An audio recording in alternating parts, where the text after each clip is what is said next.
Madam को slider दिया। हाँ सर।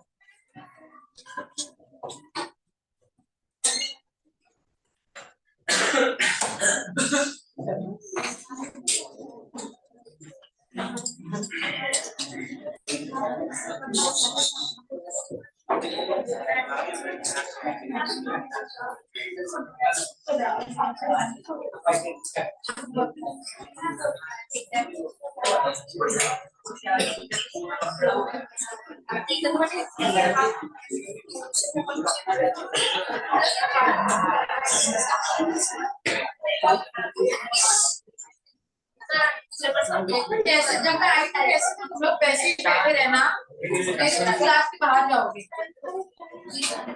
चलो लास्ट टाइम हम लोग का क्या हुआ था? इकोसिस्टम। इकोसिस्टम में दो कंपोनेंट होते हैं। इकोसिस्टम किसकी यूनिट है? यूनिट ऑफ नेचर की यूनिट है। नेक्स्ट, इकोसिस्टम में दो कंपोनेंट है, बायोटिक कंपोनेंट। जैसे जैसे इकोसिस्टम चेंज होगा, बायोटिक एबायोटिक कंपोनेंट में भी हमको चेंजेस देखने को मिलेंगे। इकोसिस्टम आर्टिफिशियल भी होता है, नेचुरल। नेचुरल कौन कौन से जितने भी हमको नेचर में मिले, चाहे वो एक्वेटिक हो, चाहे वो टेरेस्ट्रियल हो, चाहे वो एरियल हो, सारे नेचुरल। लेकिन हम आर्टिफिशियल एक्वेरियम बनाते हैं, आर्टिफिशियल पॉन्ड बनाते हैं, ये होता है आर्टिफिशियल इकोसिस्टम। इकोसिस्टम में भी लार्ज हो सकता है, में भी स्मॉल भी हो सकता है। सबसे लार्जेस्ट ग्लोबल इकोसिस्टम और सबसे स्मॉल होता है नियर अबाउट हमारे पॉन्ड का या एक्वेरियम। जो आर्टिफिशियल होता है ना एक्वेरियम, वो सबसे स्मॉलेस्ट इकोसिस्टम होता है। ये हो गया। फिर हम लोग देख लेते हैं इस बायोटिक एंड एबायोटिक कंपोनेंट को हमको डिस्ट्रीब्यूट करना है अकॉर्डिंग टू स्पेस। तो अकॉर्डिंग टू स्पेस डिस्ट्रीब्यूट करने को क्या बोलते हैं? Special distribution. जो दो टाइप का था, एक का नाम था स्ट्रेटिफिकेशन, एक का नाम था ज़ूनेशन। ज़ूनेशन हॉरिजॉन्टली डिवाइड करने का, स्ट्रेटिफिकेशन वर्टिकली डिवाइड करने का। जिसमें हम लोग स्ट्रेटिफिकेशन में दो एग्जांपल देखे थे। एक टेरेस्ट्रियल इकोसिस्टम में कैसे प्लांट की हाइट के हिसाब से हम लोग प्लांट को डिस्ट्रीब्यूट करें और उस हिसाब से वहां पे ऑर्गेनिज्म भी रहेंगे और टेम्परेचर भी कम ज्यादा रहेगा। ऊपर सबसे ज्यादा, नीचे सबसे कम। कैनोपी जो बुशी टाइप का प्लांट होता है, उसकी वजह से नीचे टेम्परेचर कम है। ये हो गया। नेक्स्ट और क्या था? ये हम लोग का स्ट्रेटिफिकेशन था। फिर हम लोग एक्वेटिक इकोसिस्टम में भी स्ट्रेटिफिकेशन देखे। बेंचिक लेयर, एपिपेलाजिक सबसे ऊपर वाली लेयर, एबिसोपेलाजिक सबसे नीचे वाली लेयर। तो जैसे जैसे तुम डीप ओशन के नीचे जाते जाओगे, तुमको एबायोटिक कंपोनेंट डिफरेंट मिलेंगे, उसके हिसाब से बायोटिक कंपोनेंट भी डिफरेंट देखने को मिलेंगे। ये देखे थे। नेक्स्ट, ज़ूनेशन हम लोग कहाँ पे देखे थे? वेटलैंड में। यहाँ पे पानी कम है, ये टाइडल एरिया था, ये मार्शी एरिया था। टाइडल एरिया में पानी ज्यादा होगा, सॉइल एकदम कम होगी। मार्शी एरिया में तुमको सॉइल ज्यादा मिलेगी, ऐसा नहीं कि पानी नहीं होगा। मार्शी एरिया मतलब दलदला टाइप का एरिया, तो वहां पे पानी एकदम कम है। ये इतना हम लोग पढ़े थे। अब हम लोग आते हैं प्रोडक्टिविटी। प्रोडक्टिविटी मतलब क्या? याद है हम लोग कल पढ़े थे कॉम्पोनेंट में, कॉम्पोनेंट पढ़े थे हम लोग। Component of ecosystem. एक इकोसिस्टम में क्या क्या होना चाहिए?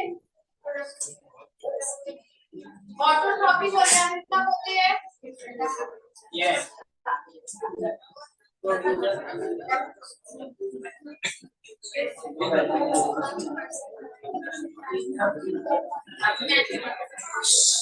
क्योंकि आवाज भी नहीं बंद होती।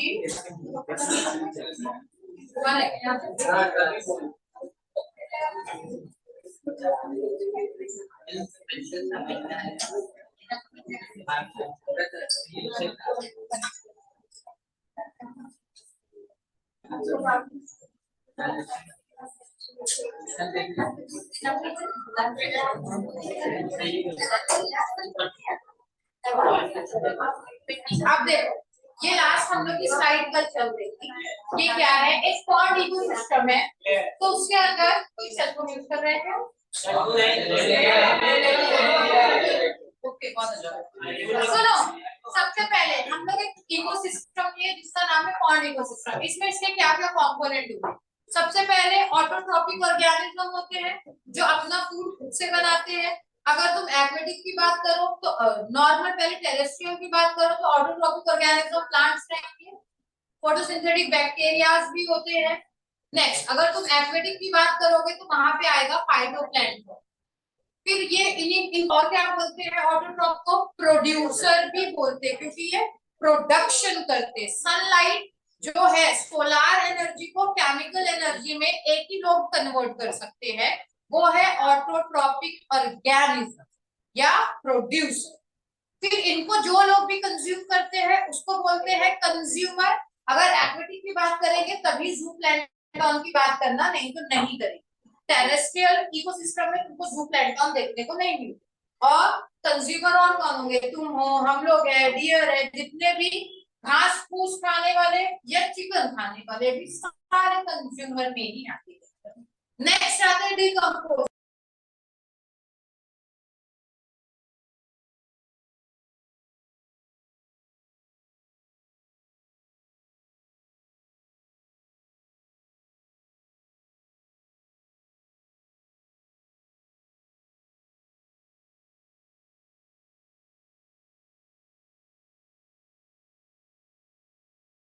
प्लैंटन एनिमल लाइफ प्रोटिस्टा है, फाइटोप्लैंटन प्लांट लाइफ प्रोटिस्टा है, डिकम्पोजर में आएंगे फंगाई लाइफ प्रोटिस्टा, जो सिर्फ और सिर्फ प्लांट बेस्ड चीजें डिकम्पोज करते हैं। एनिमल बेस्ड चीजें, एनिमल की बॉडी को डिकम्पोज नहीं करते। कौन?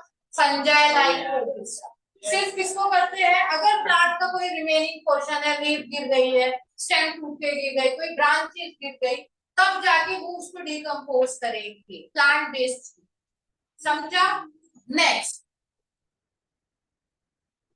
ये इतना हम लोग पढ़े थे। बायोटिक, एबायोटिक कंपोनेंट कौन कौन से होते हैं? वाटर वेट, और आया था क्लाइमेटिक कंडीशन भी बहुत इंपॉर्टेंट होती है। क्लाइमेटिक कंडीशन अगर फेवरेबल होगी तभी प्रोड्यूसर प्रोड्यूस करेंगे, प्रोड्यूसर प्रोड्यूस करेंगे तभी ना कंज्यूमर कंज्यूम करेंगे। अगर फेवरेबल कंडीशन नहीं होगी, क्लाइमेटिक कंडीशन उनके हिसाब से नहीं होगी, प्रोड्यूसर का प्रोडक्शन कम होगा, प्रोडक्शन कम होगा तो बेचारे कंज्यूमर कम खा पाएंगे। तो ये हो गया। क्लाइमेटिक कंडीशन भी बहुत इंपॉर्टेंट होती है। नेक्स्ट हम लोग क्या पढ़े थे? देखो क्या पढ़ेंगे, तो हम लोग ये पढ़ेंगे कि देखो अब आते हैं ऑटोट्रॉप। ऑटोट्रॉप्स मतलब कौन? इसी को हम प्रोड्यूसर भी बोल सकते हैं। ऑटोट्रॉप मतलब जो अपना फूड अपने से सिंथेसाइज करे, जो सोलार एनर्जी को केमिकल एनर्जी में, फूड एनर्जी में कन्वर्ट करे, उसको बोलते हैं ऑटोट्रॉप या उसको बोलते हैं प्रोड्यूसर। ना जाए बाजू वाली क्लास में लगी है क्या पीपीटी?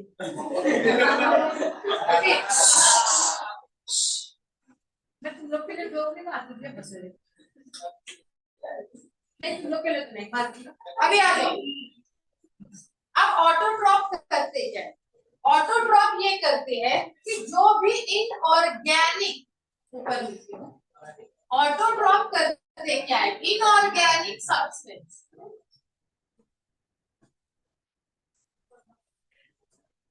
देखो ऑटोट्रॉप मतलब प्लांट, प्लांट को कार्बन डाइऑक्साइड चाहिए, प्लांट को मिनरल चाहिए, प्लांट को वाटर चाहिए, प्लांट को सनलाइट, तो इसको हम बोलेंगे इनऑर्गेनिक।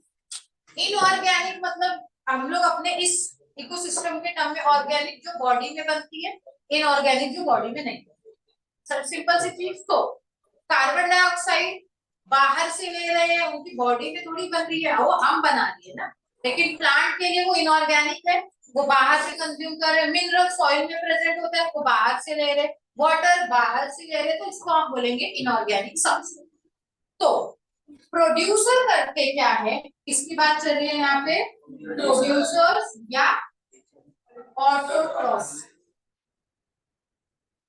प्रोड्यूसर इनऑर्गेनिक सब्सटेंस को ऑर्गेनिक सब्सटेंस में कन्वर्ट।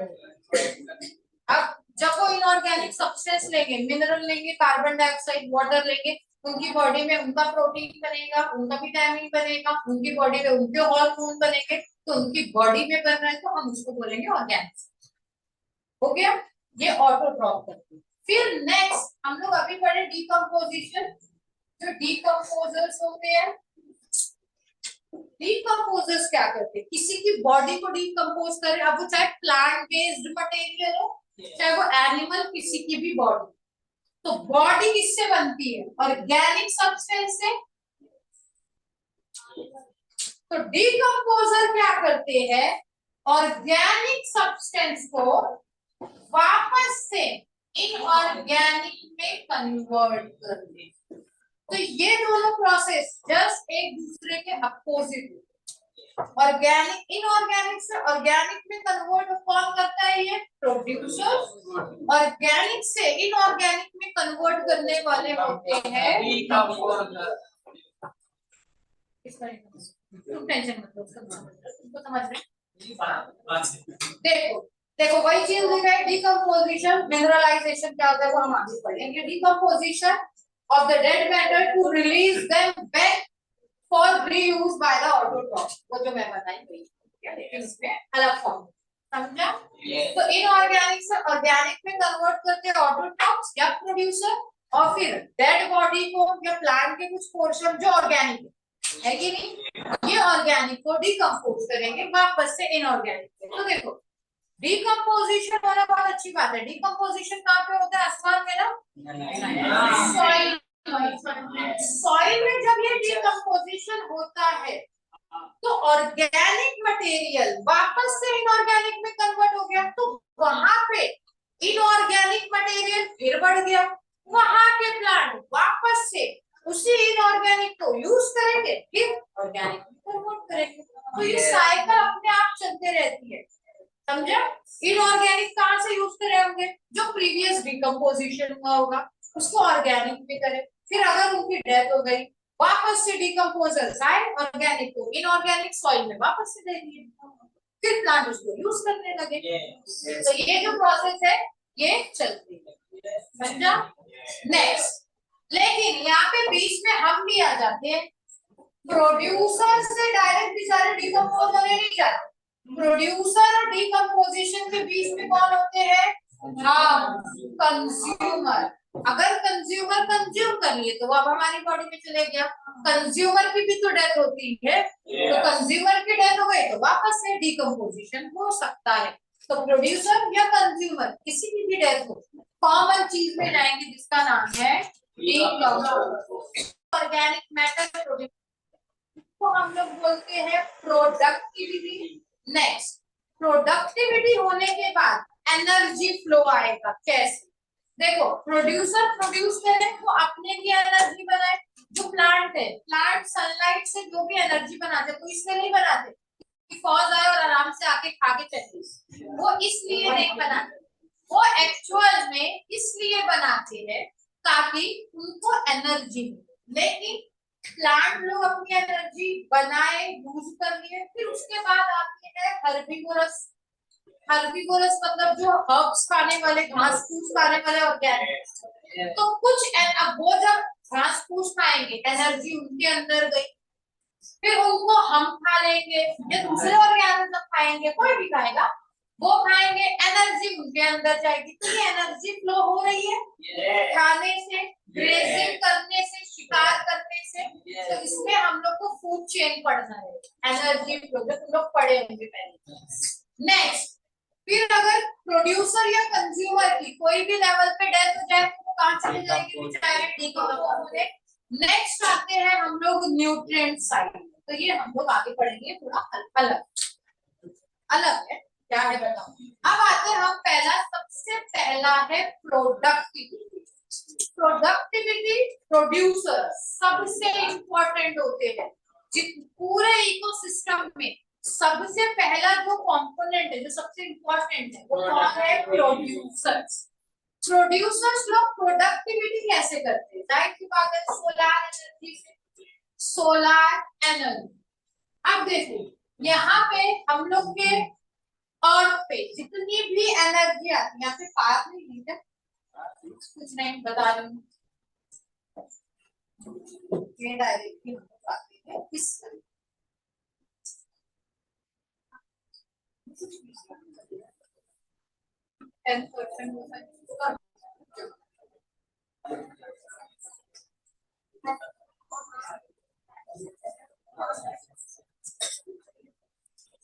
एक मिनट रुक जाओ।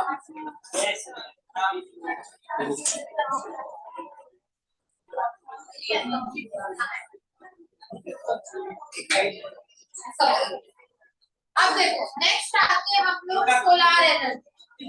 अगर सोलार एनर्जी है तभी प्रोड्यूसर्स प्रोड्यूस कर पाएंगे। अगर सोलार एनर्जी नहीं है तो प्रोड्यूसर्स जो है वो प्रोडक्शन नहीं कर। एक चीज नेक्स्ट। अब आते हैं हम लोग ये प्रोडक्टिविटी क्या होती है या प्रोडक्शन। प्राइमरी सेकेंडरी बाद में आते हैं, पहले प्रोडक्शन देखते हैं। जितनी भी इन लोग ने लाइट एब्सॉर्ब की उसके अगेंस्ट में ऑर्गेनिक मैटर बनाएंगे, उसको हम लोग क्या बोलते हैं, प्रोडक्ट।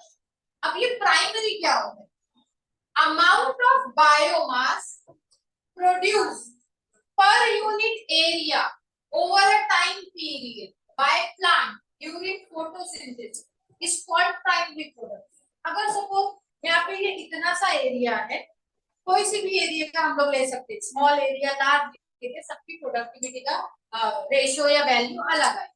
ये मैं एक स्मॉल सा एरिया ले रही हूँ, इसमें 5 प्लांट है। अब हम लोग कितने टाइम की मेजर कर रहे हैं, मैं 1 दिन की मेजर कर रही हूँ, 1 वीक की मेजर कर रही हूँ, 1 मंथ। तो जितने भी टाइम की हम प्रोडक्टिविटी मेजर कर रहे हैं वो उतने ड्यूरेशन में उतने एरिया के लोग ने कितना प्रोडक्शन किया।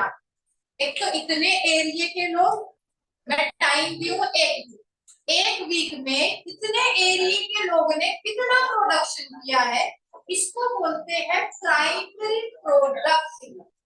प्रोडक्टिविटी। नेक्स्ट आता है सेकेंडरी से नहीं है फिलहाल, कोई बात। अब आते हैं प्राइमरी प्रोडक्टिविटी को एक्सप्रेस करते हैं हम लोग वेट में या एनर्जी, कितना बायोमास। अगर तुमको वेट देखना है तो जाहिर सी बात है, अगर प्लांट में इतने से एरिया में देख लो, 1 वीक का टाइम, मैं आज वो प्लांट का वेट मेजर करूंगी। आज प्लांट का वेट मेजर करना मतलब उसको पूरा जड़ से उखाड़ के मेजर नहीं करना है, उसके लीफ का ड्राई वेट निकाला जाता है। लीफ में वाटर पूरा उसको ड्राई कर दिया जाता है। आज मैं उसका वेट निकाली, सपोज 2 ग्राम आया है, 1 हफ्ते बाद मैं निकालूंगी, सेम वही मेथड से पानी निकाल दूंगी, ड्राई वेट हो सकता है 5 ग्राम आएगा। तो ये ग्राम में मेजर करते हैं या उसको एनर्जी में भी मेजर किया जाता है। नेक्स्ट अब आते हैं एक्सप्रेस, ये तुम लोग को नहीं। अब आते हैं हम लोग प्रोडक्टिविटी जो है वो 2 टाइप की, एक प्राइमरी सेकेंडरी तो होती है, लेकिन प्राइमरी प्रोडक्टिविटी भी सपोज 2 टाइप की। हाँ, प्राइमरी प्रोडक्टिविटी भी 2 टाइप की होती है। एक तो बोलते हैं ग्रॉस प्राइमरी प्रोडक्टिविटी, एक तो बोलते हैं नेट प्राइमरी प्रोडक्टिविटी। सबसे पहले हमने क्या पढ़े, प्रोडक्टिविटी सोलर एनर्जी यूज करके, न्यूट्रिएंट मिनरल यूज करके प्लांट सबसे पहले इस एरिया के प्लांट ने जितना भी प्रोडक्शन किया है सबसे पहले ना, तो प्राइमरी प्रोडक्टिविटी। ये 2 टाइप की है। 2 टाइप की कैसे, एक का नाम है ग्रॉस, एक का नाम है नेट। तो ग्रॉस प्राइमरी प्रोडक्टिविटी, ये जो इतने एरिया के प्लांट को फेवरेबल कंडीशन मिली, वाटर मिला, न्यूट्रिएंट मिला, सनलाइट मिली, कार्बन डाइऑक्साइड मिली, उनके पास क्लोरोफिल पिगमेंट है। तो ये चीज करने के बाद इन लोगों ने कुछ ना कुछ प्रोडक्शन किया होगा। जितना भी प्रोडक्शन, चलो अगर हम लोग ग्राम में मेजर करें तो सपोज 10 ग्राम इन्होंने प्रोडक्शन किया। जितना भी ओवरऑल प्रोडक्शन किया इसको हम लोग क्या बोल रहे हैं, ग्रॉस प्राइमरी प्रोडक्टिविटी। अब डेफिनेशन क्या, it is the rate of production, मतलब जितना पूरा ओवरऑल प्रोडक्शन, जितना भी फोटोसिंथेसिस करे वो प्रोडक्शन को of organic matter during photosynthesis. अब कंसीडरेबल अभी इतना छोड़, ये समझा, ये हो गया ग्रॉस प्राइमरी प्रोडक्ट। लेकिन प्लांट ने प्रोडक्शन इसलिए तो नहीं किया था कि अभी कोई आएगा हर्बीवोरस एनिमल मेरे को खाएगा ना तो उसको एनर्जी, उसने क्यों प्रोडक्शन किया, अपने लिए, है कि नहीं। प्लांट ने जो पहला प्रोडक्शन किया जिसको हम बोल रहे हैं ग्रॉस प्राइमरी प्रोडक्टिविटी, वो क्यों किया, अपने लिए, उनको भी काम करना है, उनको भी एनर्जी लगने वाली है। तो प्लांट जितनी भी एनर्जी प्रोडक्शन या प्रोडक्टिविटी करता है उसका मेजर पोर्शन वो यूज करता है रेस्पिरेशन। किसमें? रेस्पिरेशन। तो इन्होंने जो प्रोडक्शन किया पहली बार, ओवरऑल जितना भी प्रोडक्शन है उसको हम लोग ने क्या बोला? Gross primary productivity. लेकिन उसने ये प्रोडक्शन दूसरों के लिए नहीं किया, अपने लिए किया, अपने काम के लिए। और वो काम का नाम क्या है? रेस्पिरेशन। तो सपोज 10 ग्राम बनाया था, उसमें से उसका वो 2 ग्राम यूज कर डाला, हाँ, तो 10 ग्राम माइनस 2 ग्राम, आंसर का क्या आया? 8। जितना बचा यूज करने के बाद, बनाया, यूज किया, जितना बचा, जितना रिमेनिंग है, उसको बोलते हैं नेट प्राइमरी प्रोडक्टिविटी। तो आप सुनो, ये तो तुमको मैं बड़े सिंपल टर्म में एक्सप्लेन कर दी। ओवरऑल जितना प्रोडक्शन मतलब ग्रॉस, ग्रॉस में से जो भी उन लोग ने यूज किया, माइनस यूज करते हैं ज्यादातर रेस्पिरेशन, तो minus respiration is equal to net primary productivity. Okay, अब तुम लोग ये पढ़ोगे ना, ये तुमको कुछ कुछ को तो नहीं समझेगा, देखते जाए। It is the available biomass for the consumption to heterotrophs. क्या समझा? बहुत लोगों को नहीं समझा, पहले ही बोली थी नहीं समझी। अब देखो, अब देखो, प्लांट ने near about 10 gram gross primary productivity किया, तो उसने प्रोडक्टिविटी अपने लिए किया था। इतनी करने के बाद उसने 2 ग्राम यूज कर डाला, 2 ग्राम यूज किया, तो रिमेनिंग कितना है? 8%, 8 ग्राम। सपोज अब ये 8 ग्राम रिमेनिंग है उस प्लांट में, ये जो यहाँ का प्लांट है ना, उसमें अभी 80 ग्राम है। तो अगर कोई कंज्यूमर कंज्यूम करेगा इस प्लांट को, तो उसको इतनी एनर्जी मिलेगी कि इतनी या इतनी? 8। तो अब सुनो, it is the available biomass for the consumption of heterotrophs. समझा? सुनो, जान कुछ कर रहे हो? नहीं, करो करो करो करो। देखो, टोटल जी कितना बनाया, इसको बोलते हैं ग्रॉस प्राइमरी प्रोडक्टिविटी। 10 ग्राम बनाया, उसमें से इन लोग ने कुछ परसेंट यूज कर लिया, नियर अबाउट 2 ग्राम इन्होंने यूज कर लिया, रिमेनिंग कितना बचा? 8। तो तुम अपने घर में एक प्लांट लाए हो, हाँ, प्लांट लाए हो, उसके पास कितने ग्राम है? कितने ग्राम एनर्जी है? 8 ग्राम। तो जब तुम खाओगे उस प्लांट को, जब तुम उस प्लांट को खाओगे तो तुमको कितनी एनर्जी मिलेगी? 8। 8 मिलेगी। तो वही तो सेंटेंस में समझो ना, it is the available. Available ही इतना है क्योंकि इन लोग ने बनाया तो था पर यूज कर लिया। अवेलेबल ही इतना है, किसके लिए? कंज्यूमर के लिए। कंज्यूमर मतलब क्या? हेटेरोट्रॉफ या कंज्यूमर के कंजम्पशन के लिए सिर्फ और सिर्फ इतना ही रिमेनिंग है, इसी को बोलते हैं नेट प्राइमरी प्रोडक्टिविटी। तो प्राइमरी प्रोडक्टिविटी 2 टाइप की है, जो पहले ओवरऑल बनाया ग्रॉस, जितना बचा यूज करने के बाद नेट प्राइमरी प्रोडक्ट। इतना समझा? तो अभी देखो, ये 8 ग्राम बचा था, इसको किसने खाया? फॉल्स। पहले सही है, वो लिखते हो बस। ओके, इसको फॉल्स ने खाया, 8 ग्राम को फॉल्स ने खाया। तो फॉल्स के अंदर सपोज 5 ग्राम एनर्जी बनेगी, तो हमारी बॉडी ज्यादा है, तो 8 ग्राम खाया तो हमको 8 ग्राम नहीं मिलेगा, हमको उससे कम ही मिलेगा। सिंपल सी चीज है, तुम्हारा खाना तो और ही कम लगता है। अभी सुन, ये तो हम लोग ग्रॉस ग्रॉस पढ़े और ये नेट पढ़े। ये किसकी एग्जांपल थी? Primary productivity. अब जो रिमेनिंग है, लेफ्ट ओवर जो बची है, नेट प्राइमरी प्रोडक्टिविटी, इसको फॉल्स देखा, फॉल्स के बॉडी में अपना कुछ प्रोडक्शन हुआ होगा, और ये दूसरे लोग है ना, पहले प्रोडक्शन करने वाले ये थे, इसको खाने के बाद इसकी बॉडी में प्रोडक्शन हुआ, तो इसको क्या बोलेंगे? Secondary productivity. अब फॉल्स को कोई और खाएगा, उसकी बॉडी में कुछ बनेगा, उसको बोलेंगे टर्शियरी प्रोडक्टिविटी। फिर उसको कोई और खाएगा तो क्वार्टरनरी प्रोडक्टिविटी, लेकिन तुमको प्राइमरी सेकेंडरी इतना ही पढ़ना है, समझा? कॉस्ट ओवर है। नेक्स्ट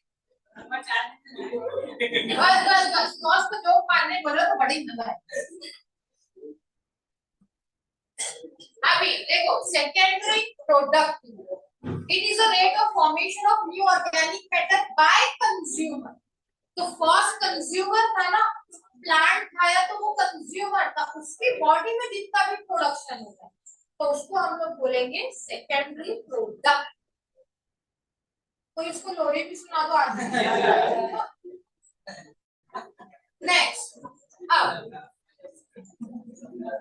अब देखो, सबसे पहले प्रोडक्टिविटी का रेट स्लो होगा कि फास्ट होगा, ये भी मैटर करता है बहुत सारे फैक्टर्स।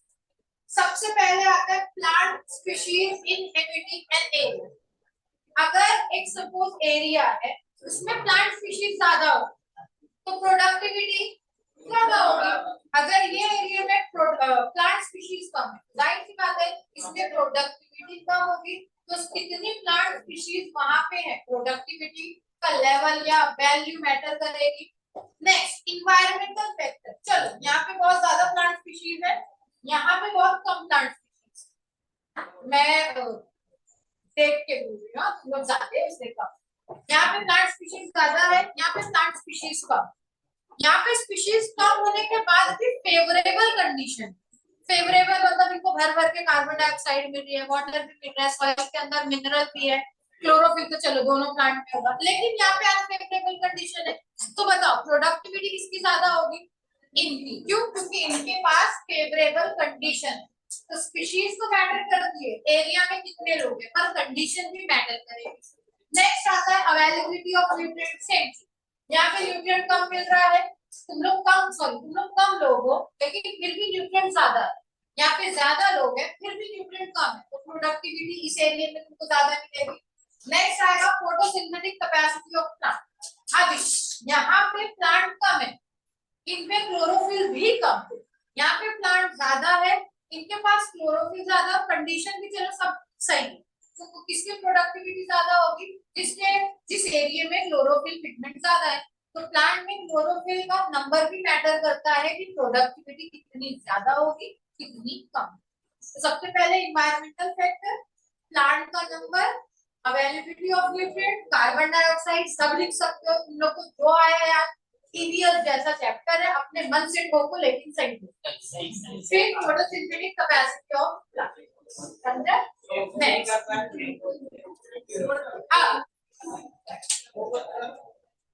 अब देखो नेक्स्ट, नहीं क्लास से बाहर जाओगे, बहुत लोग बात कर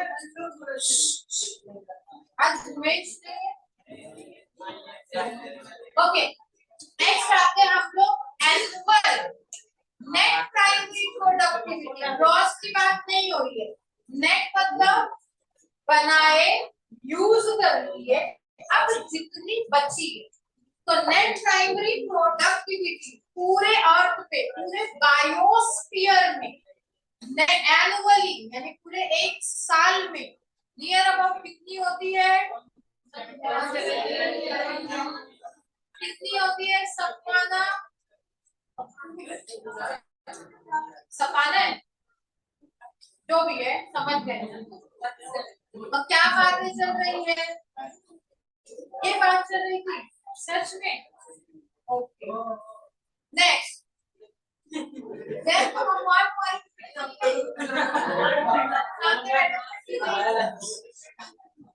देखो यहाँ पे नियर अबाउट 170 बिलियन पूरे बायोस्फीयर में नेट प्राइमरी प्रोडक्टिविटी होती है। एमसीक्यू में क्वेश्चन पूछता है, एंट्रेंस वाले एंट्रेंस के लिए भी याद कर रहे हैं, पूछता है नॉर्मल वाले एमसीक्यू के लिए। नेक्स्ट, जिसमें से 170 तो हमें पूरे बायोस्फीयर का बताया, उसमें हर तरीके का इकोसिस्टम आएगा, लैंड का, टेरेस्ट्रियल, एक्वेटिक, एरियल। एरियल में वैसे कोई प्लांट नहीं होते तो वो नहीं आएगा प्रोडक्टिविटी में, एक्वेटिक और टेरेस्ट्रियल ही आएगा।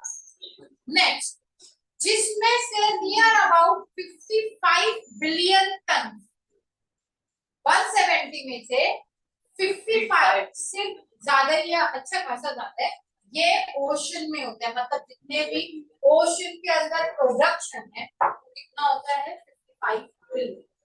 ओशन में भी बहुत सारे डिफरेंट डिफरेंट फिशेस रहते हैं ना, तो उनको भी तो खाने को चाहिए ना। नेट प्राइमरी प्रोडक्टिविटी ओशन में 55 बिलियन टन और पूरे ओवरऑल बायोस्फीयर में 170 बिलियन टन। समझा? नेक्स्ट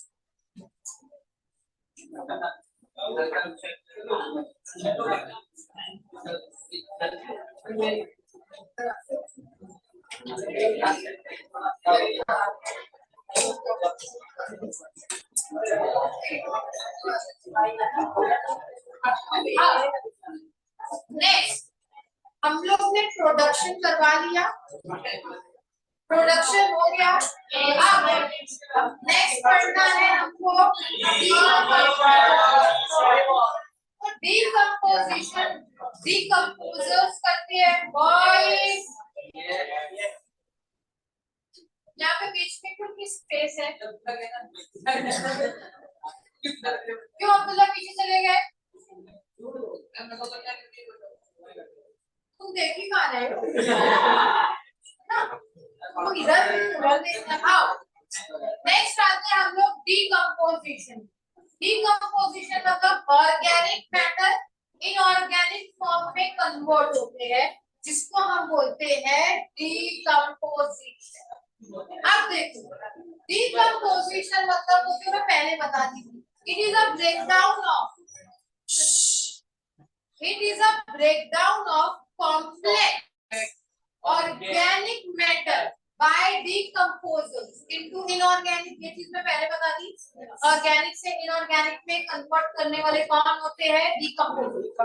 और इसी इनऑर्गेनिक सब्सटेंस को यूज करके ऑर्गेनिक फॉर्म में कौन कन्वर्ट करता है? प्रोड्यूसर। हम लोग सिर्फ खाने के लिए और वेस्ट बनाने के लिए। नेक्स्ट अब देखो, जब ये हो गया, अब देखो इसमें क्या, जो डीकंपोजिशन प्रोसेस है ये एक तरीके का एरोबिक प्रोसेस। एरोबिक मतलब ऑक्सीजन रहेगा तभी डीकंपोजिशन होगा, ऑक्सीजन नहीं मिलेगा तो डीकंपोजिशन नहीं। ना समझो? यानी इनको ऑक्सीजन चाहिए ही चाहिए और ज्यादा अमाउंट में ऑक्सीजन चाहिए। समझा? नेक्स्ट अब यहाँ पे डीकंपोजिशन 3 लोग का यूज है। या तो कोई एनिमल की डेड बॉडी है जैसे कि तुमको दिख रहा है। नेक्स्ट ठीक है, क्या ये क्या है? रैबिट है ना?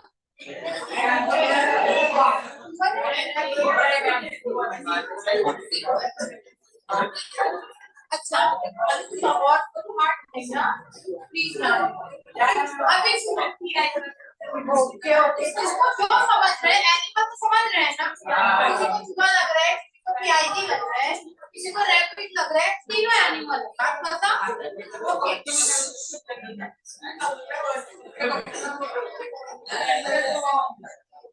कितनी हंसी आ रही है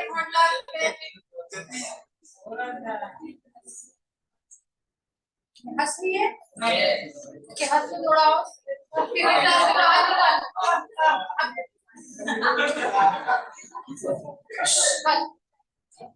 बस। अभी यहाँ पे डिकम्पोज होने के लिए 3 लोग ही होते हैं, या तो कोई एनिमल की बॉडी होगी, एनिमल बेस्ड मटेरियल।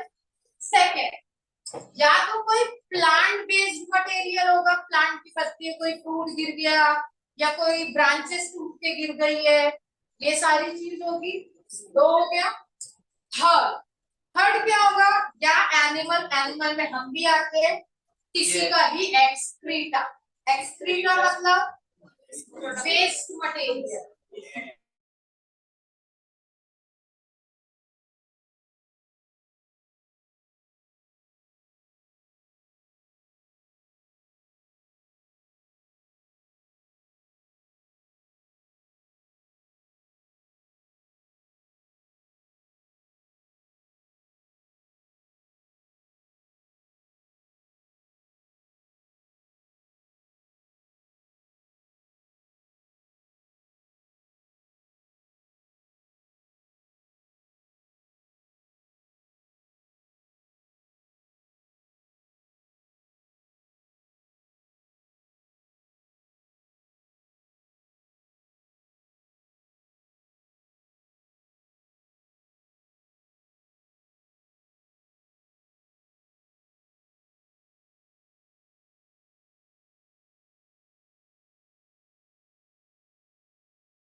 अर्थ हुआ उसको स्मॉल स्मॉल पीसेस चले, ये इतना खा लिया, इतना खा लिया, इतना खा लिया, ये कंज्यूम करते, कंज्यूम करने के बाद स्मॉल स्मॉल पीसेस में कन्वर्ट भी तो कर दिया ना, जिसको हम बोले फ्रेगमेंटेशन। तो जब कोई चीज टूटती है, अंदर तो मिनरल अभी भी है, लेकिन टूटने की वजह से मिनरल बाहर भी तो आ गया होगा ना, बाहर सॉइल में भी तो कुछ मिनरल रिलीज हुआ होगा ना, कुछ हुआ होगा। ओके, तो सेकेंड आते हैं उसी पे लीजिए, वाटर सोल्यूबल।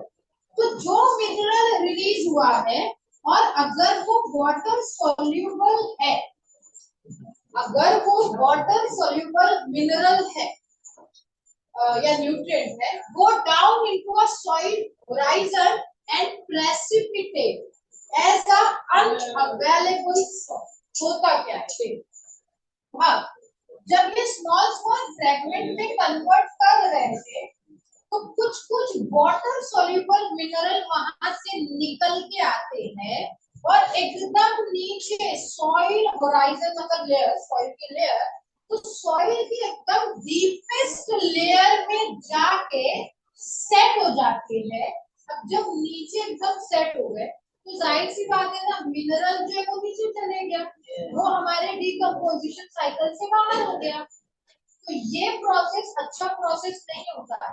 अभी अगर ये नीचे नहीं जाते, सॉइल की डीपेस्ट लेयर में सॉइल रूट्स नहीं मिलेंगे, सॉइल की एकदम डीपेस्ट लेयर में तुमको रूट दिख रही है क्या, नहीं। तो अगर इतने नीचे वो मिनरल चले गया, क्योंकि वो वाटर सॉल्यूबल था, वाटर पर्कोलेट होकर नीचे ही जाता है ना, उसको अगर जगह मिलेगी, वाटर को जगह मिलेगी, वो तो नीचे ही जाएगी, ग्रेविटेशनल फोर्स अट्रैक्ट करते हैं। हाँ, नीचे मिनरल चले गया, अब जब मिनरल नीचे चले गए तो रूट दिख रही है कि यहाँ तक आते हुए, नहीं, तो ये साइकिल से बाहर, तो ये अच्छी चीज है क्या,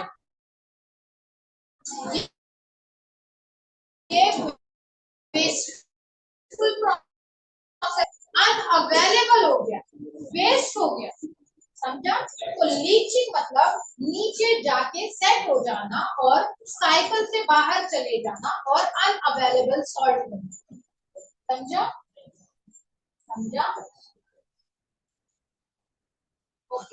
अब ये हम लोग ने सबसे पहले फ्रेगमेंटेशन करवाया, फ्रेगमेंटेशन करने की वजह से जो मिनरल निकला था, अगर वो वाटर सोल्यूबल था तो वो नीचे चले गया, पर जो नहीं था वो अभी भी ऊपर है। ओके, नेक्स्ट आते हैं हम कैटाबॉलिज्म।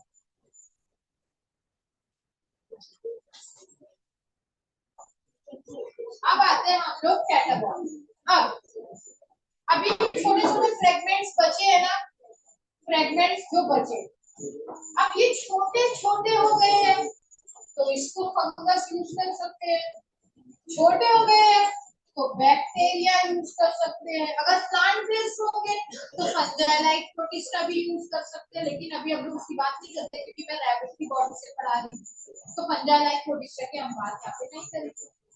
अब इसके पास आता है फंगस, इनके पास आता है बैक्टीरिया, बैक्टीरिया भी डाइजेस्ट करवाते हैं इसको और ज्यादा स्मॉल, अभी जैसे ये सिर्फ 3 को लेके चलते हैं, नहीं 2 को लेके, एक फंगस के लिए, एक बैक्टीरिया के लिए, ये एक बैक्टीरिया के लिए, फंगस, जो स्मॉल फ्रेगमेंट अर्थवॉर्म ने कन्वर्ट किया था, अब उसको और ज्यादा, ये स्मॉल कैटाबॉलिज्म याद है, breakdown of complex material into simple. तो ये क्या करते हैं, ये कॉम्प्लेक्स चीज को और ज्यादा सिंपल सिंपल सिंपल फॉर्म में कन्वर्ट करते हैं। तो सेम इन लोग भी वही चीज करते हैं, कॉम्प्लेक्स चीज को सिंपल फॉर्म में कन्वर्ट करते हैं। Degradation of detritus into simple inorganic substance by bacterial and fungal enzyme। तो डाइजेस्टिव एंजाइम से करेंगे ना, ऐसे बैठ के उनके पास दांत तो है नहीं, काटते बैठे रहेंगे, एंजाइम रिलीज करेंगे, तो एंजाइम लिखना जरूरी है, समझो। ओके, नेक्स्ट, अब देखो हम लोग का 3 प्रोसेस हुआ, फ्रेगमेंटेशन, लीचिंग, कैटाबॉलिज्म। ये मैं एक के बाद एक पढ़ाई, पहले मैं फ्रेगमेंटेशन पढ़ाई, सेकंड लीचिंग पढ़ाई, थर्ड कैटाबॉलिज्म। कैटा मतलब काटना, काटना मतलब कॉम्प्लेक्स से सिंपल फॉर्म में कन्वर्ट। ये तीन प्रोसेस हम लोग वन बाय वन पढ़े, पर यहाँ पे ये प्रोसेस साइमल्टेनियसली एक साथ होता है, तो एक साथ को पढ़ा नहीं सकते ना, तो इसलिए ये एक साथ तीनों प्रोसेस होता है ना, समझा? यस। तो सब सर्वे में भी चल रही है देखो, तो मैं कुछ नहीं कर सकती, मैं तो अपनी पूरी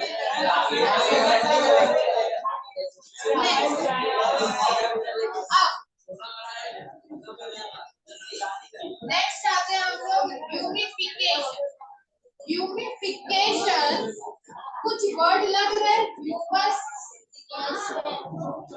अब बताओ ह्यूमस मतलब क्या सुने हो कभी?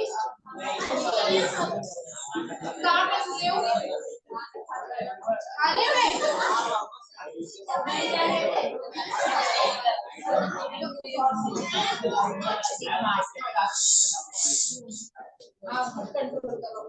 बोलो क्या तुम लोग कौन सा क्या मैं तो क्या एच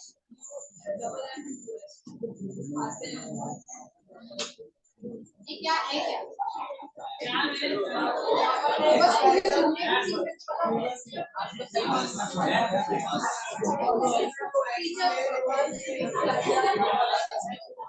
अभी सुनो,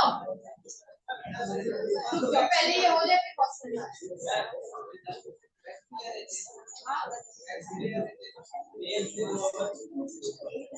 अब मैं आ जाती हूँ, सबका हो गया असम्पशन क्या क्या था। अब देखो हम लोग क्या पढ़े इससे प्रीवियसली कैटाबॉलिज्म। देखो जिसको नींद आ रही प्लीज वो क्लास के बाहर जाके आराम करो, प्लीज जाओ, मेरे को देख देख के कुछ लोगों को गुस्सा आती है, जाओ आराम करो, स्ट्रेट बैठो, स्ट्रेट बैठो, बात नहीं करना। नेक्स्ट आते हैं हम लोग ह्यूमिफिकेशन। ह्यूमिफिकेशन में ह्यूमस फॉर्मेशन होता है। अब ये ह्यूमस क्या होता है?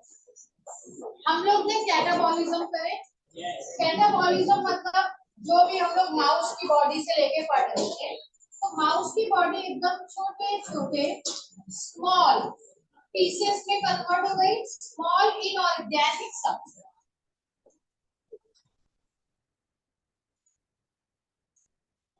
देखो अब ये क्या होता है, एक्यूमुलेशन ऑफ ह्यूमस। ह्यूमस दिख रहा है ये डार्क अमॉर्फस सब्सटेंस है, डार्क कलर। ये अगर सॉइल में रहता है तो तुम देख के पता नहीं कर पाओगे कि ये ह्यूमस है, तो उसको सॉइल पर वो होता क्या है? Humus is resistant to microbial action. अभी हम लोग क्या पढ़े कैटाबॉलिज्म में, हम लोग कैटाबॉलिज्म में क्या पढ़े कि उनकी जो बॉडी थी वो स्मॉल स्मॉल छोटे छोटे पीसेस में सिंपल इनऑर्गेनिक कंपाउंड में कन्वर्ट हो। अब अभी भी वो एकदम सिंपल नहीं हुई है, तो कुछ कुछ पोर्शन, चलो इसमें से मैं चार को साइड में करूँ। अब ये जो चार है ना, इसको हम लोग ह्यूमस कब बोलेंगे? हम लोग इसको ह्यूमस जब बोलेंगे अब इसके ऊपर कोई भी बैक्टीरियल एक्शन या फंगल, बैक्टीरियल या फंगल डिग्रेडेशन अब इजीली नहीं होगा। ऐसा नहीं कि होगा ही नहीं, इजीली नहीं होगा, यानी अब ये लोग आसानी से डिग्रेड नहीं होंगे, तभी हम इसको बोलेंगे ह्यूमस। क्या बोलेंगे? ह्यूमस। अभी देखो humus is resistant to microbial action, इसके ऊपर माइक्रोबियल कोई एक्शन नहीं होता है, and so decompose very slowly. आसानी से नहीं हो रहा है, ऐसा नहीं कि हो ही नहीं रहा है, आसानी से नहीं हो रहा है, तो ये बहुत टाइम लगाएंगे डिकम्पोज होने में। जब ये डिकम्पोज होने में बहुत टाइम लगाएंगे तो ये लोग स्लोली स्लोली अपना इनऑर्गेनिक या मिनरल लिखो, स्लोली स्लोली ये मिनरल रिलीज करेंगे ना, क्योंकि स्लोली स्लोली डिकम्पोज हो रहे हैं, स्लोली स्लोली मिनरल रिलीज करेंगे सॉइल में।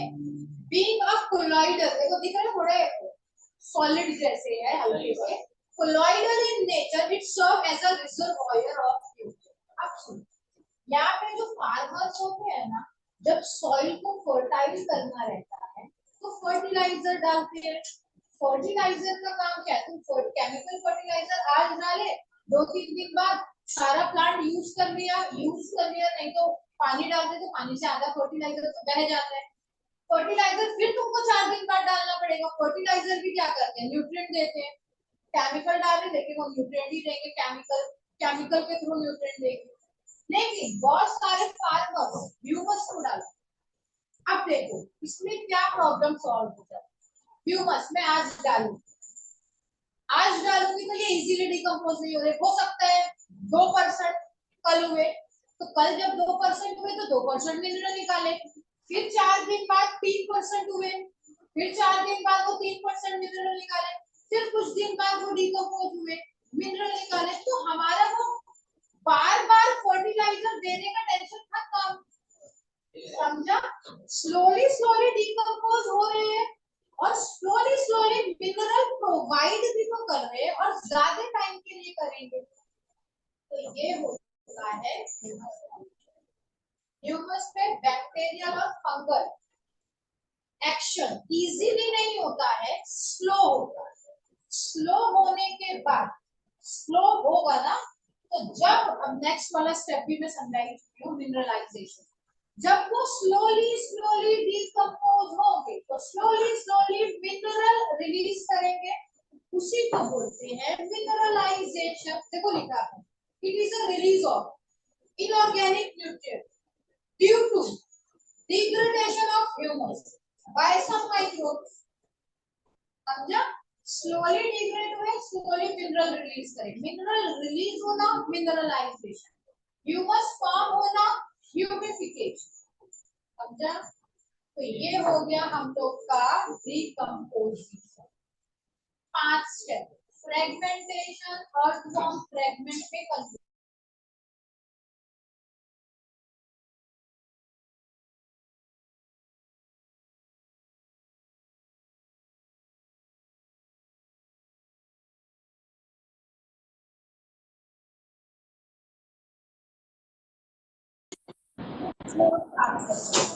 सबसे पहले हम लोग पढ़े डिकम्पोजिशन। एरोबिक प्रोसेस है, एरोबिक प्रोसेस में मतलब उसको ऑक्सीजन चाहिए, उसको ऑक्सीजन नहीं मिलेगी मतलब डिकम्पोजिशन स्लो हो जाएगा। तो देखिए, अगर अनएरोबिक कंडीशन होगी तो डिकम्पोजिशन स्लो।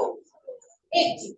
नेक्स्ट, अगर प्लांट, हम लोग अगर प्लांट को देखें, एक प्लांट जिसका जो लिग्निन और काइटिन से बना है, लिग्निन पता है पॉलीसैकेराइड, काइटिन पता है पॉलीसैकेराइड।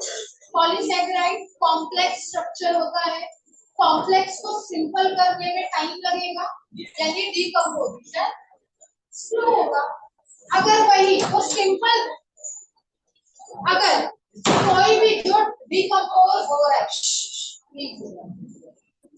अगर सुनो जो डेट्रिटस होता है वो कॉम्प्लेक्स चीजों से बना है तो डिकम्पोजिशन स्लो होगा। अगर वो सिंपल नाइट्रोजन और शुगर से बना है तो डिकम्पोजिशन फास्ट होगा। अगर कॉम्प्लेक्स चीजों से बना है तो डिकम्पोजिशन का रेट स्लो होगा। अगर सिंपल ऑर्गेनिक कंपाउंड से बना है तो उसका डिकम्पोजिशन फास्ट होगा। Next, climatic condition.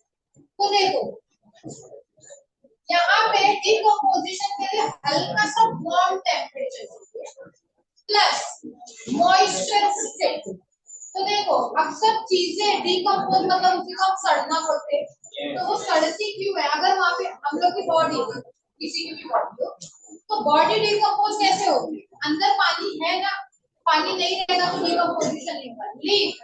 लीफ भी डिकम्पोज होती है, तो लीफ डिकम्पोज क्यों होती है? लीफ में लीफ की सेल है, इससे पहले वाला चैप्टर याद कर लो। अलग अलग तरीके से पानी ले रहे हैं हम लोग, तो पानी रहता है। तो यहाँ पे मॉइस्ट चाहिए एनवायरनमेंट, वार्म, हल्का सा वार्म टेम्परेचर होना चाहिए, तो इसमें हमारा डिकम्पोजिशन फास्ट है। अगर वार्म टेम्परेचर नहीं है, मतलब टेम्परेचर बहुत ज्यादा लो है, ठंडा है, ठंडी है, तो उस टाइम पे डिकम्पोजिशन स्लो। नेक्स्ट, अगर एनवायरनमेंट मॉइस्ट नहीं है, तो अगर बहुत ज्यादा ड्राई एयर है तो उस टाइम पे डिकम्पोजिशन बहुत होगा।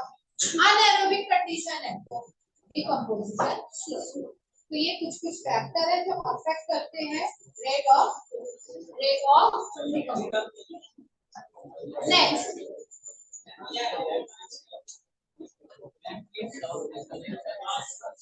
अभी क्वेश्चन पूछो।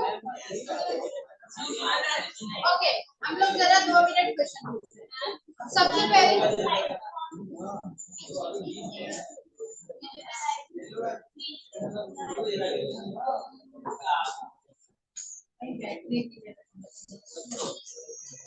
सुनो, अभी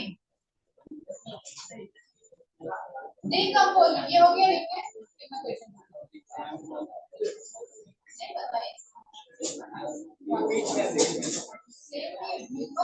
मिनरल निकलता है तो मिनरलाइजेशन, जब बनता है तो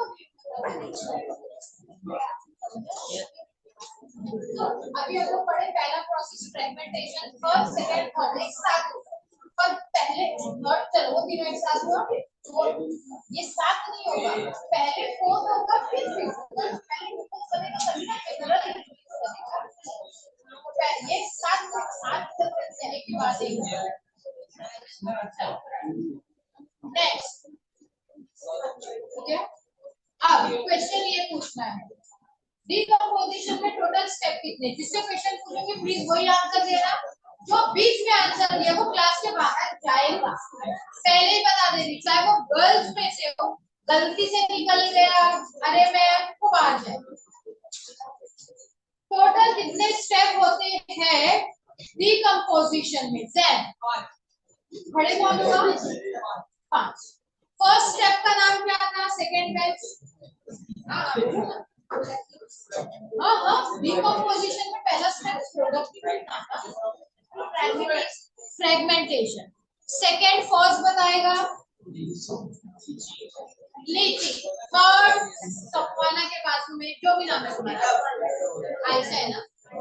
थर्ड क्या कैटाबॉलिज्म, क्या बोल तुम आवाज नहीं आई। Third step third, okay catabolism को सुनाई नहीं आ रही है क्या? Yes catabolism. Fourth Arya humification. Fifth Arya के बाजू में मिनरलाइजेशन। अब मेरे को ये बताओ सबसे पहले स्टेप में उसका नाम जो भी है वो स्टेप में होता क्या है? लास्ट में नाम भी बताओगे, एक्सप्लेन भी करोगे। डिकम्पोजिशन का पहला स्टेप कौन सा था? फ्रेगमेंटेशन में होता है। ओके, ऑर्गेनिक सब्सटेंस को ब्रेक करता है कौन? और नेक्स्ट सेकेंड स्टेप कौन सा है? जो भी है उसको एक्सप्लेन करेंगे तुम।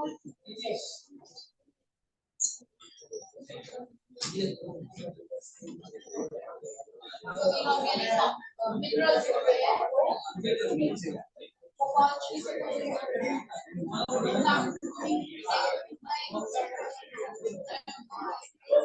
वो नीचे सॉइल में सेट करें। ओके, थर्ड ऑप्शन बता दो। कैटाबॉलिज्म में क्या होता है? ऊपर स्टैंड अप। कैटाबॉलिज्म में क्या होता है? एंजाइम कैसे डिग्रेड होंगे? एंजाइम डिग्रेड करते हैं किसके? एंजाइम बैक्टीरिया के फंगस।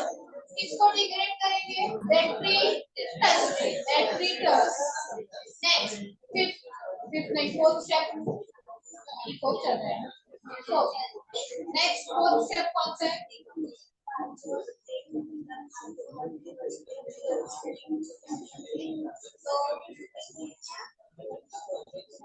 उसको क्या बोलते हैं?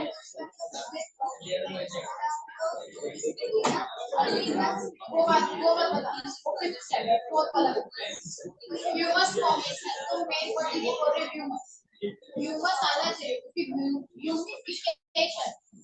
तो ह्यूमस फॉर्मेशन होता है फोर्थ स्टेप में। फिफ्थ बताएगा जतिन, स्टैंड अप। फिफ्थ का नाम बताओ, एक्सप्लेन भी करो। Stand up Jatin. किसको हंसी आ रही है? बोलो फिफ्थ स्टेप कौन सा था? नाम बताओ जल्दी से। मिनरलाइजेशन में होता क्या है? नेक्स्ट, हाँ, मिनरलाइजेशन में होता क्या है? नेक्स्ट बोलो, स्टैंड अप, मिनरल, हाँ मिनरल, ओके। कुछ कुछ माइक्रो ऑर्गेनिज्म ह्यूमस को डिग्रेड कर सकते हैं, तो डिग्रेड करते हैं, तो स्लोली स्लोली वो मिनरल रिलीज करते हैं, उसी को बोलते हैं मिनरलाइजेशन। ओके नेक्स्ट, आयरन के बाद में अभी डिकम्पोजिशन एरोबिक प्रोसेस है कि anaerobic? Aerobic. Next Sidhu, aerobic मतलब बड़ा सिंपल पूछिए, जिसमें ऑक्सीजन, ओके। नेक्स्ट, डिकम्पोजिशन की और क्या क्लाइमेटिक फैक्टर था, अगर उनको वो मिलेगा तभी रेट ऑफ डिकम्पोजिशन फास्ट होगा। डिकम्पोजिशन का और कोई क्लाइमेटिक कंडीशन थी?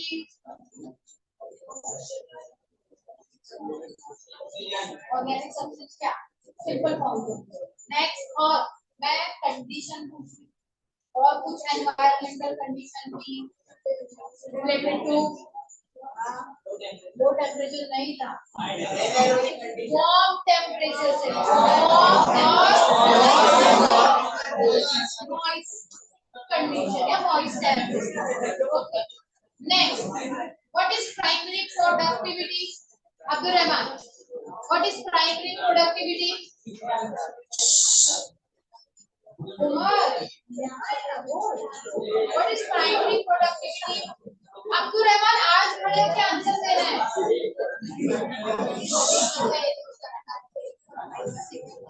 जितना समझे उतना बताओ, जरूरी नहीं इंग्लिश के पूरे सेंटेंस में फ्रेम करके बताओ। वो तो क्यों देखूं, समझाई तो ध्यान पाना।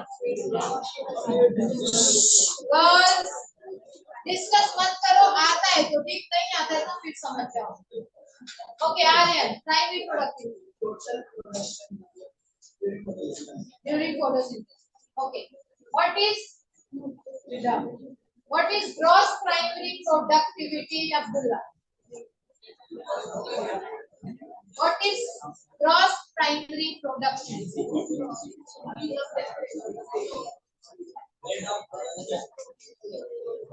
Rate of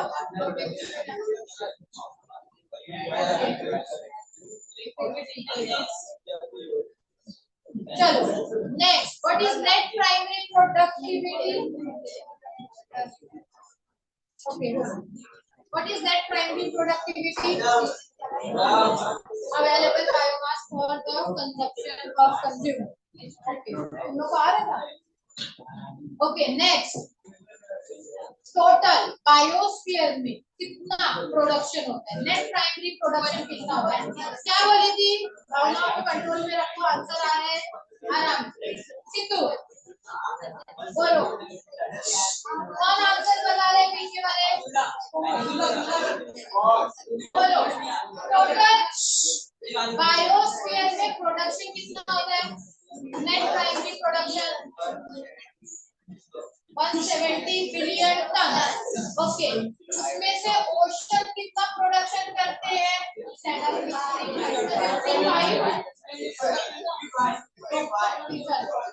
अब नेक्स्ट हमको पढ़ना है, नेक्स्ट हमको क्या पढ़ना है? 10 मिनट को कंटिन्यू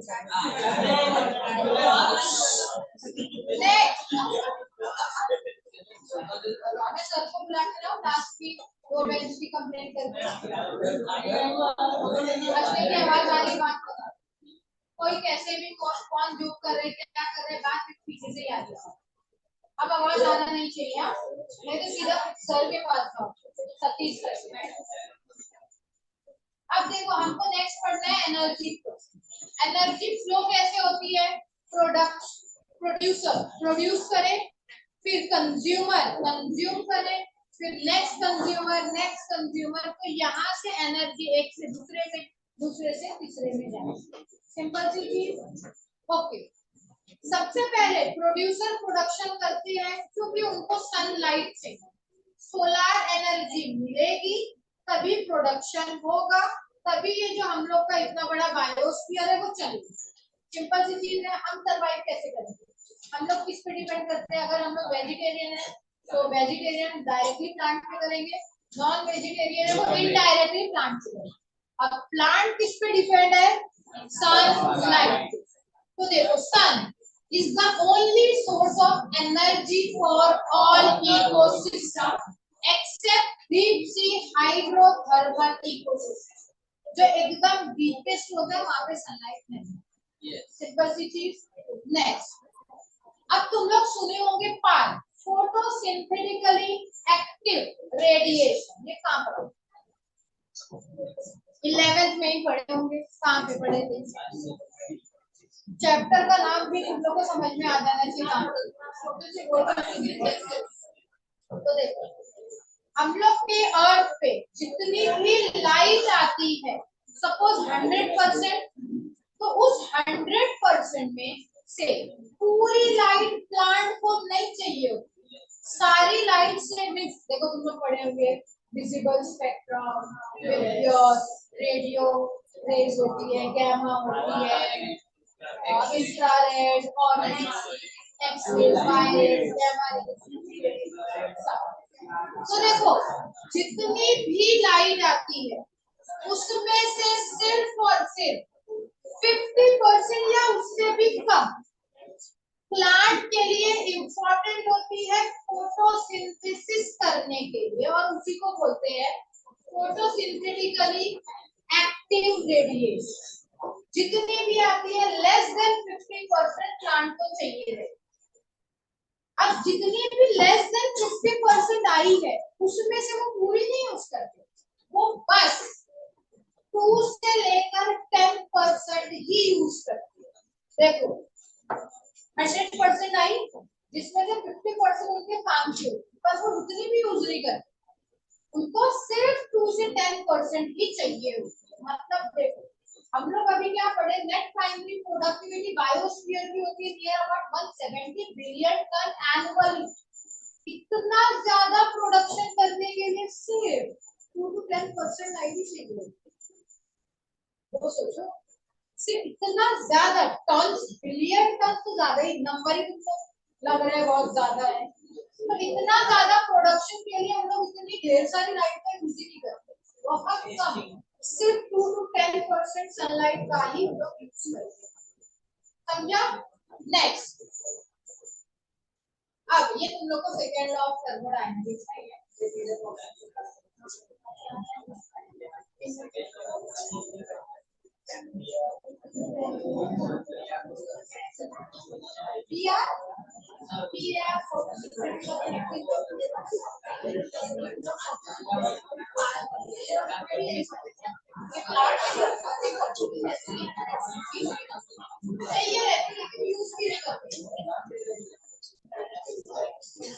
अब चलो 100% आई, 50 चाहिए था, यूज करें 2 to 10 हो गया।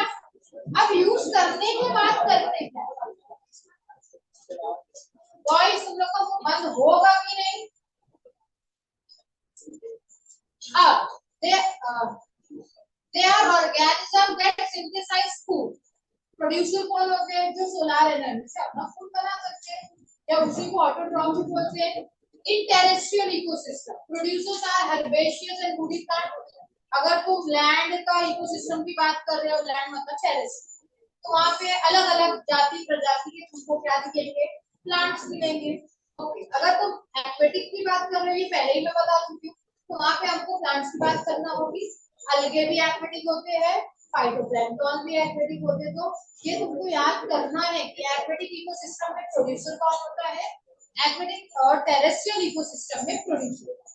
टेरेस्ट्रियल में तो घूम फिर के सारे प्लांट ही होंगे, वुडी प्लांट है, ऐसे प्लांट है, एंजियोस्पर्म है, जिम्नोस्पर्म है, भाई टेरिडोफाइट्स है, टेरिडोफाइट्स नहीं आई। फिर नेक्स्ट आएगा, अगर एक्वेटिक की बात करें तो उसमें अलगे आने वाला है, उसमें फाइटोप्लैंक्टन आएगा और plant. The energy trapped by a producer is passed on to a consumer और द ऑर्गेनिज्म। तो यहाँ पे दो तरीके से और एनर्जी पास, या तो वो जिंदा है उसको कोई और खा लिया, कंज्यूमर प्लांट को, चलो ये ग्रास है, ग्रास को ग्रास हॉपर खाएगा, तो ग्रास हॉपर के अंदर एनर्जी गई। अगर प्लांट की डेथ हो गई, डिकम्पोजर डिकम्पोज करेंगे, तो यहाँ पे वो एनर्जी पास नहीं हो पाई, अब वो डिकम्पोज हो गए, है कि नहीं? ओके नेक्स्ट, अब आते हैं हम लोग, कितना टाइम है? 5 मिनट है, तो ये हो तो नहीं पाएगा, तो जल्दी भी नहीं क्वेश्चन तुम लोग फूड चेन पढ़े हो, ये हो नहीं पाएगा, ये पूरा लेंथी टॉपिक है, तो इसको मैं नेक्स्ट में अभी नेक्स्ट लिख लो पहले।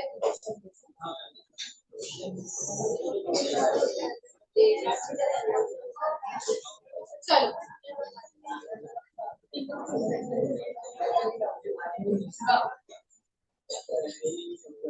अब देखो नेक्स्ट, तुम लोग 10th में या कभी भी फूड चेन पढ़े थे क्या?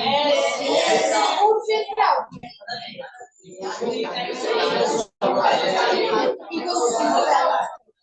करेक्ट है।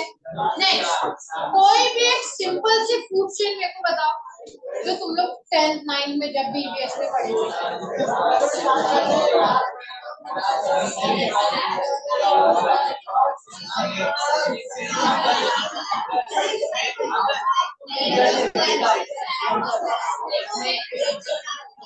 ओके, तुम लोग भाजी मार्केट में नहीं बैठे हो, आराम से कंट्रोल करो। Next, food chain food web में कन्वर्ट कैसे होता है? फूड वेब भी सुने होंगे, पढ़े होंगे। फूड वेब, फूड वेब क्या होता है? तुम्हारी आवाज आज क्यों नहीं निकलती? नहीं स्लो बोल रहे, बोलो फूड वेब बोलो। कोई आंसर दे रहे तो ध्यान से सुन लो। फूड वेब बोलो। सेल्फ स्ट्रेट, आज जाकर कंप्लेन करना इसकी, बोलो कौन बोल रहा था? फूड चेन वेब में कन्वर्ट कैसे हो?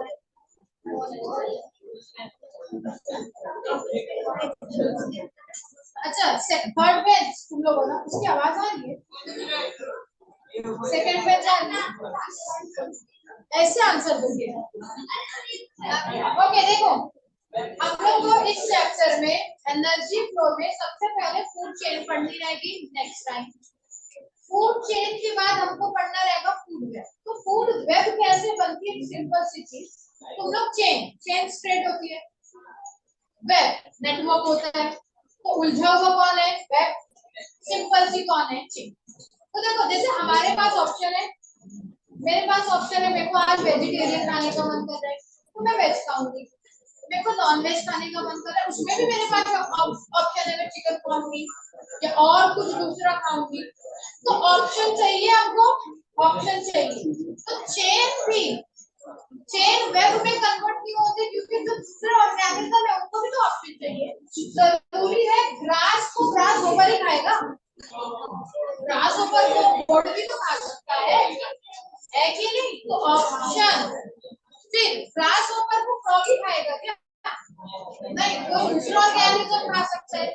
तो चेन वेब में कन्वर्ट इसीलिए हो जाती है क्योंकि वहां पे ऑप्शन, जैसे हमको चाहिए ना हर चीज में गर्ल्स, जैसे हमको चाहिए हर चीज में ऑप्शन, उनको भी ऑप्शन मिलता है, तो चेन बेचारी उलझ जाती है और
चले बोल